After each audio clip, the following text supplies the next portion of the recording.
एको रुपया नहीं खे। लॉकडाउन में कहीं कमाइयो नहीं खो, जाकर भीछे मांगे आज। राम दे दे राम दे दे राम दे दे राम, यो नहीं खे देख दे दे राम दे दे राम दे दे राम दे दे राम। ए हमरा जगह पे सब भगलो कि ना? हम ना भागल देखा ए जैसा हमर दादा पर में तुम एजा बैठत रहो। हम एजा से चल नहीं दादा मर गइल त हम तो सब से पहला ले। ठीक बात तू एजा करा। ओह नो ठीक बता देखला के क्या करा कितना रुपया कमा ले जा। आजा ठीक बात देखो। ठीक बता बैठ देखला के ढेर पैसा मांगता। दे दे राम दे दे राम दिला दे राम दे दे राम दिला दे राम दे दे राम दिला दे राम दे दे राम दिला दे राम दिला। अरे इहो ना दे रसले राम दिला लागत कोनो और भोजपुरी गाना दे नाम पैसा मिल गइल। हमर दादा पर में तमा मांगत रहलो देखला तू के मांग लेता रह। ठीक बा देख लागत भोजपुरी गाना गायक पड़ी देखो। चूसता देवरा चूसता देवरा चूसता देवरा चूसता देवरा चूसता हमारा चूसता देवरा चूसता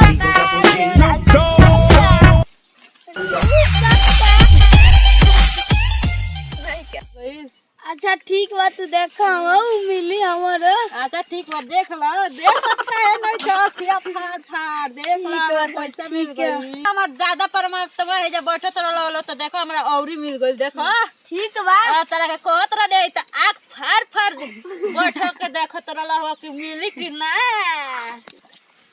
अच्छा बुझाता दूसर दिमाग लगा पड़ी। ठीक बा no, no, no, no.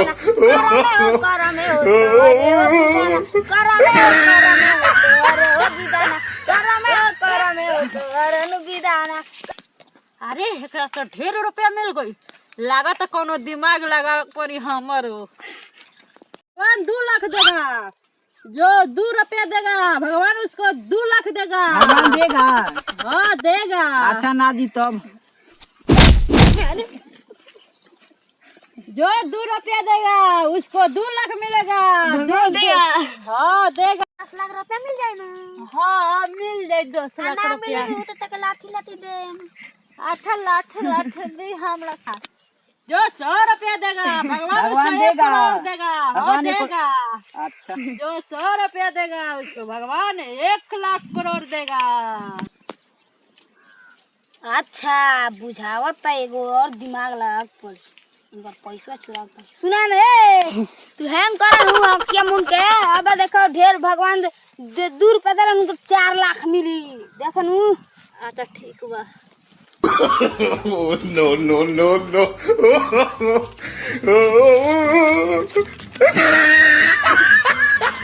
पैसा का हो गई? लागत सरवा हमरा का उल्लू बना के लेके भाग गई। चलता देखा वो कहां गई भाग के।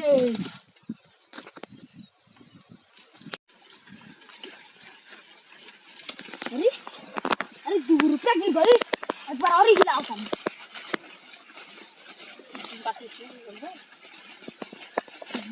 ये वाह गौरी गिर गई। अरे होय का करत रे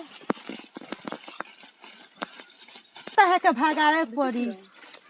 ई पैरवा में से केतना पैसा गिरता। अरे फिर से हमारा सटकिया मिल गई।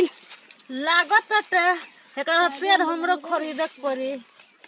हेलो है तन दे देबो हमरो के दिलावे। ला ला पैसा तन हमरो के आजमा लगे दो।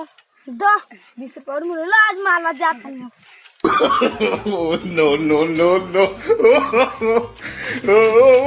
अरे हम देखो कौन बैठल बाटे। तू सारा हमरा के लूट वाला हमरा के लूट ले गइले दादा। वो तो हमरा से दोगला निकलल। कर भाई लोग हमनी के वीडियो कैसा लागल? ई गरीबी पे वीडियो रहला के सब वीडियो अच्छा लगे तो लाइक शेयर कमेंट जरूर करें। जा सब्सक्राइब जरूर करें चैनल के। नमस्कार।